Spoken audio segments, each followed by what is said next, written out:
Oh, that's a tighter fit. Yeah, that's a tighter fit.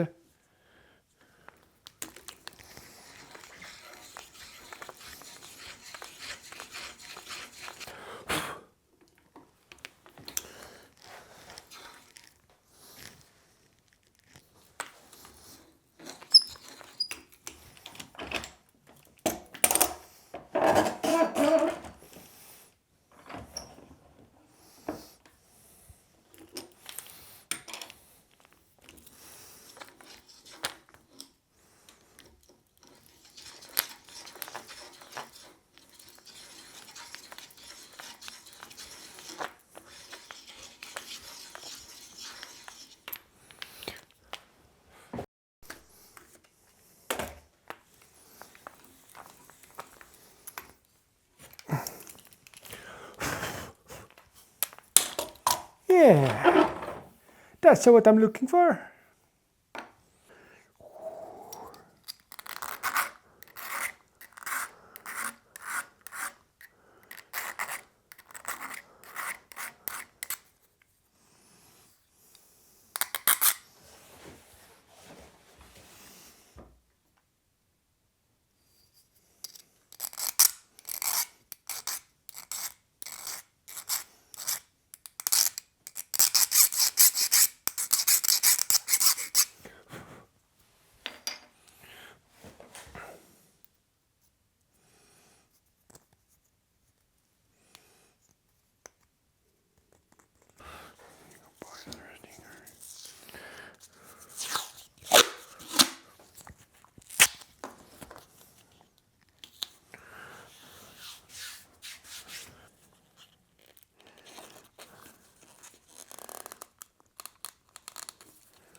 Now, who to put that nut? It's in here, isn't it?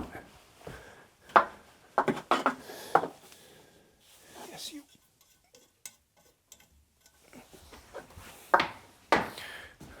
Just a second.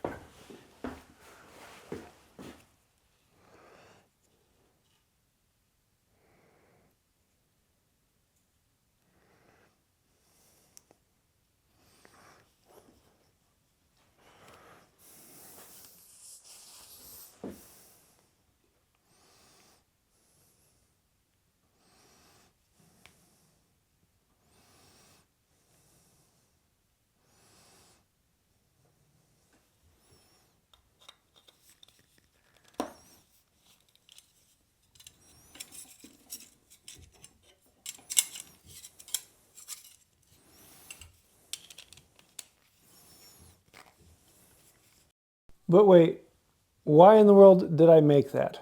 Because the slots in the chip breaker are fairly large, and most regular screwdrivers are really sloppy in there. They tend to mess up the screw pretty quickly. You can get a screwdriver that fits it very nice and snug, like this one from Hand Tool Rescue.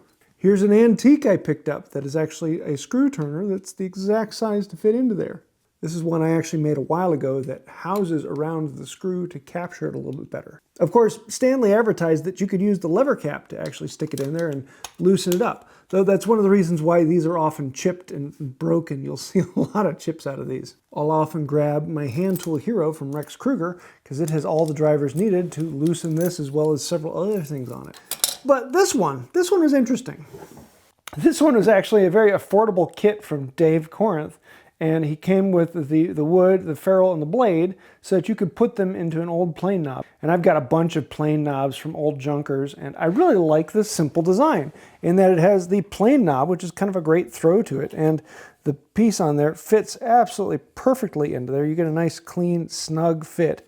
Not overly torquing it, just enough, and I really like this. And not to mention, the kits were really affordable, so I picked one up and thought this would be a good one to do. But the problem is I already have way too many ways to loosen a screw. So I don't really need this other than it was a lot of fun to put together. So what I'm gonna do is I'm actually gonna give this away to one of my viewers. If you're subscribed to my email list, I'm gonna pick one random winner to win this. And just so you know, my email list is not something I spam with or anything like that. I put out a weekly email of upcoming tool events around the US. So you can actually know if there's a tool event coming near you, because most of them don't advertise at all. And I regularly have people saying, oh my, I live 5 miles away from that one. I wish I would have known about it. And you can get notifications of that if you're on my email list. And you also get a chance to win one of these. And if you'd like to get a kit for yourself, I'll leave a link to Dave Corinth down below. He does all sorts of cool things, such as the Stanley half, which is just this cute little thing. I love these. But yeah, his kits are kind of fun, and he's got a lot of other things that he does as well. Do you need a screw turner to turn a screw? No, a screwdriver, a screw turner, a specific tool, they all do the job. My goodness, you can even use the lever cap. And you'll get that screw loose and tightened back again. But having a nice tool for the job is very pleasant. And if you like one of these, then think about making one for yourself. They're not that hard, and they're a lot of fun. If you have any questions, thoughts, ideas, snide remarks, throw those in the comments down below. I do love reading through those, and honestly, I get to as many of them as I can.